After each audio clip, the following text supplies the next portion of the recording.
ជំរាបសួរប្រិយមិត្តអ្នកស្ដាប់ទាំងអស់គ្នាស្វាគមន៍ជាថ្មីម្ដងទៀតមកកាន់ Channel សម្បត្តិដំណើររឿងហើយនៅក្នុងថ្ងៃនេះផងដែរខ្សែរឿងរបស់យើងបានការចាត់រំលែកមកពីបងប្រុសម្នាក់ដែលគាត់មានឈ្មោះថាបងភ័ក្រដែលបងភ័ក្រហ្នឹងគឺគាត់បានជួបប្រទះហេតុការណ៍ចម្លែកមួយនៅពេលដែលគាត់បើកឡាននៅពេលយប់ហើយវាគឺជាបទពិសោធន៍មួយដែលបានចែករំលែកពីគាត់ឲ្យអ្នកទាំងអស់គ្នាបានស្ដាប់ហើយចង់ដឹងថាបទពិសោធន៍ដែលគាត់ចែករំលែកជិះឡាននៅពេលយប់នោះគាត់ជួបហេតុការណ៍អ្វីខ្លះរន្ធត់ប៉ុណ្ណា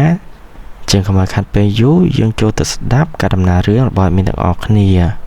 តែមុនចូលទៅស្ដាប់ការដំណើររឿងរបស់មានបងប្អូនអ្នកអស់គ្នាកុំភ្លេចជួយ Subscribe និងដាក់រូបកណ្ដឹងមកកាន់ Channel មានម្នាក់មួយផងដែលខ្សែរឿងរបស់យើងគឺបានកាត់ឡើងកាលពី9ឆ្នាំមុនដែលបានកាត់ឡើងនៅលើបងប្រុសម្នាក់ដែលបងប្រុសម្នាក់នោះគាត់មានឈ្មោះថាបងភ័ក្រហើយបងភ័ក្រគាត់មានអាយុពេលនោះគាត់មានអាយុ27ឆ្នាំបងប្អូនហើយបងភ័ក្រគឺគាត់ជាអ្នករស់នៅខេត្តហើយពេលហ្នឹងគាត់ថាពេលដែលគាត់រៀននៅវិទ្យាល័យនោះពេលដែលគាត់រៀនចប់នៅវិទ្យាល័យគាត់ក៏បានមករៀននៅសាកលនៅភ្នំពេញអញ្ចឹងទៅហើយក្រោយមកពេលដែលគាត់រៀននៅសាកលវិទ្យានៅភ្នំពេញហ្នឹងបានចប់អីជំនាញរបស់គាត់ហើយគាត់ក៏បានធ្វើការនៅភ្នំពេញអញ្ចឹងទៅគាត់ក៏បានធ្វើការនៅក្រុមហ៊ុនមួយកន្លែងដែលជាក្រុមហ៊ុនល្អមួយសម្រាប់ជាជំនាញរបស់គាត់អញ្ចឹងណាហើយពេលយូរឬជាខែបុណ្យខែទៀនអញ្ចឹងគាត់បានឈប់អញ្ចឹងទៅគាត់ក៏បានទៅលេងនៅខេត្តហ្នឹងអាចថាទៅលេងនៅជាមួយមិត្តភ័ក្តិដែលគាត់រៀននៅវិទ្យាល័យនៅខេត្តជាមួយគ្នាអីអញ្ចឹងណាមានថ្ងៃមួយពេលថ្ងៃហ្នឹងពេលគាត់ធ្វើការនៅភ្នំពេញហ្នឹងពេលហ្នឹងគាត់ថាមិត្តភ័ក្តិរបស់គាត់នៅខាងខេត្តហ្នឹងណាដែលខានជួបគ្នាយូរអញ្ចឹងទៅគាត់ក៏ទេមកបងភ័ក្រហ្នឹងគាត់សួរថាមានពេលទំនេរអត់គាត់ថាថ្ងៃសៅរ៍សប្តាហ៍ហ្នឹងគឺជាគូកណ្ដាលរបស់គាត់ហើយគាត់ក៏ចង់បបួលបងភ័ក្រហ្នឹងទៅចូលរួមនៅក្នុងកម្មវិធីគូកណ្ដាលរបស់គាត់នៅថ្ងៃសៅរ៍ហ្នឹងណាព្រោះថាខានជួបគ្នាយូរខែដែរហើយដោយសារនេះជាគូកណ្ដាលអញ្ចឹងទៅបានគាត់បបួលមកគូកណ្ដាលគាត់លេងផងហើយជជែកគ្នាលេងអីអញ្ចឹងណា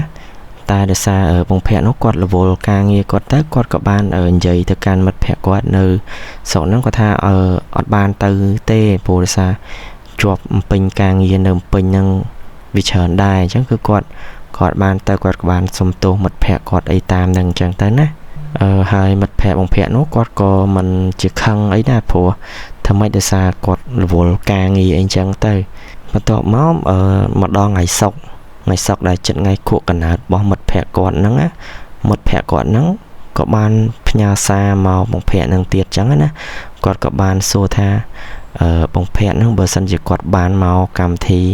ខួបកណ្ដាលរបស់គាត់ថ្ងៃសៅរ៍ហ្នឹងមិនដឹងជាសប្បាយយ៉ាងណាទេអញ្ចឹងណាបន្ទាប់មកបងភ័ក្រគាត់ក៏យកទូរស័ព្ទដៃគាត់មើលទៅក៏ឃើញមិត្តភ័ក្តិគាត់ផ្ញើសារមក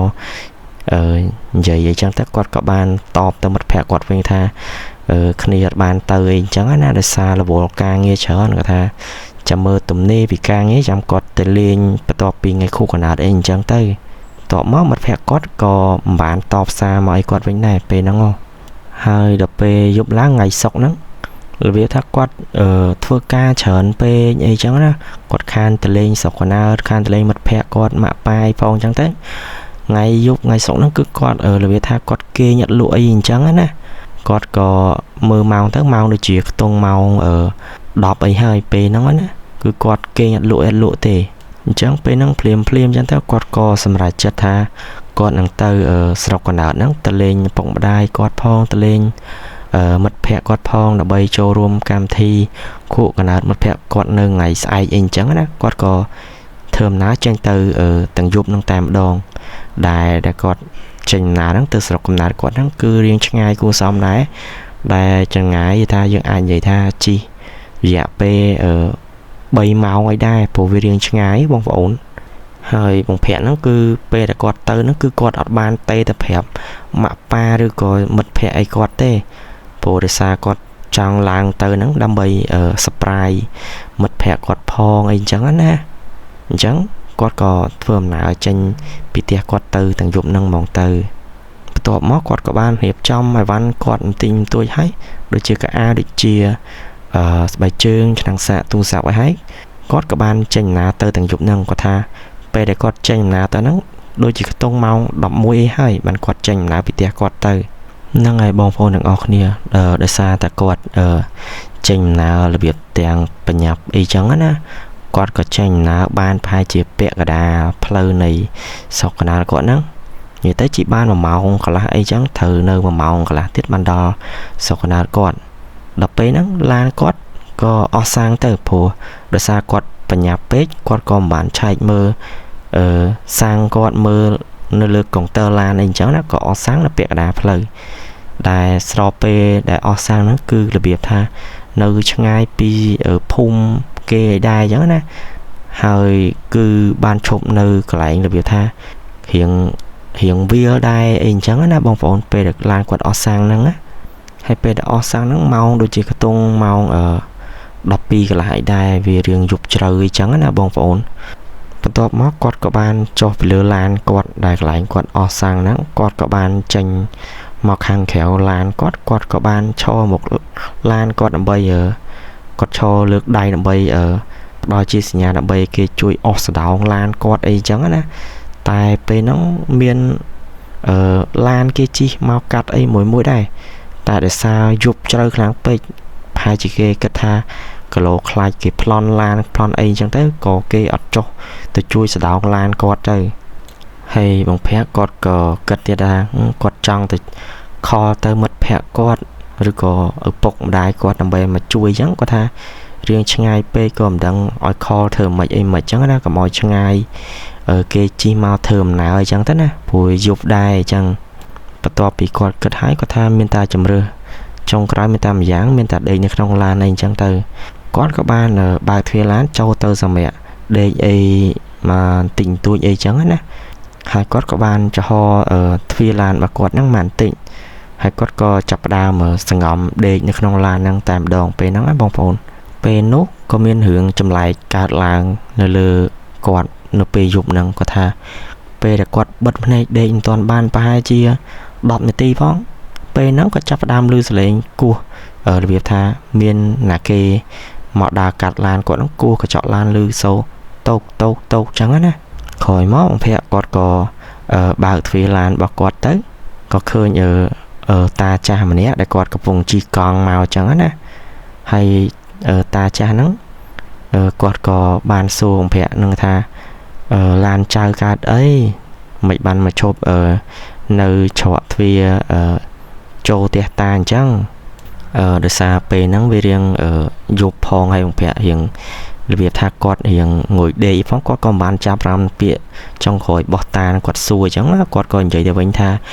ដោយសារឡានគាត់អស់សាំងអញ្ចឹងទៅក៏វាលូតនៅចំកន្លែងផ្លូវហ្នឹងហ្មងអញ្ចឹងណាហើយបងភ័ក្រហ្នឹងគាត់ក៏បានសួរទៅតាហ្នឹងវិញទៅថាតានៅចិត្តហ្នឹងមានការ៉ាសាំងអីអត់ព្រោះគាត់ត្រូវការសាំងដើម្បីចាក់ឡានគាត់ដើម្បីបន្តដំណើរទៅមុខទៀតអីអញ្ចឹងណាតបមកបងភ័ក្រគាត់ក៏ចាប់អារម្មណ៍ពាក្យសម្ដីដែលតាហ្នឹងគាត់និយាយចុងក្រោយហ្នឹងថាឈប់ចតនៅច្រកទ្វារចូលផ្ទះគាត់អីអញ្ចឹងណាតបមកបងភ័ក្រគាត់ក៏បានសួរតាហ្នឹងទៅវិញថាតានៅចិត្តហ្នឹងគឺអត់មានទ្វារផ្ទះអីណាគេឲ្យយប់ឡើងអីចឹងតាជីកង់តណាតណីអីអញ្ចឹងណា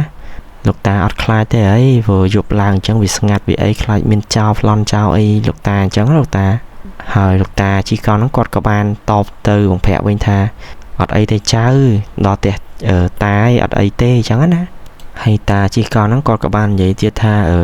ផ្ទះតានៅខាងមុខនោះបន្តិចទេច្រកមុខនោះបន្តិចហ្នឹងដល់ផ្ទះគាត់ហើយអញ្ចឹងណាតបពីគាត់និយាយអញ្ចឹងហើយគាត់ក៏បានជីកង់ជិះកាត់ទៅដល់កន្លែងផ្លូវច្រកចូលផ្ទះគាត់ហ្នឹងបន្តិចទៅហើយបងភ័ក្រនោះគាត់ក៏បាននៅឈរមើលនៅខាងក្រៅឡានហ្នឹងគាត់ដែរគឺគាត់អត់បានចូលទៅវិញទេគាត់ចង់ដឹងថាតាគាត់ជិះកង់ទៅតាមផ្លូវហ្នឹងហើយមានផ្ទះនៅស្រុកភូមិគេអីអត់អញ្ចឹងណាបន្ទាប់មកតាគាត់ក៏បានជិះចូលទៅដើមឈើមួយអញ្ចឹងណាតែដោយសារពេលហ្នឹងចេះបងប្អូនពេលហ្នឹងគឺជារបៀបថាខែភ្លឺអីអញ្ចឹងណាអញ្ចឹងបងភ័ក្រគឺគាត់អាចរបៀបថាមើលឃើញតាជីកង់ហ្នឹងឃើញរៀងព្រាអញ្ចឹងណាគឺគាត់អាចមើលឃើញតែដល់ពេលហ្នឹងលោកតាគាត់ជីកង់ទៅឡើងដើមឈើបងប្អូនគាត់ថា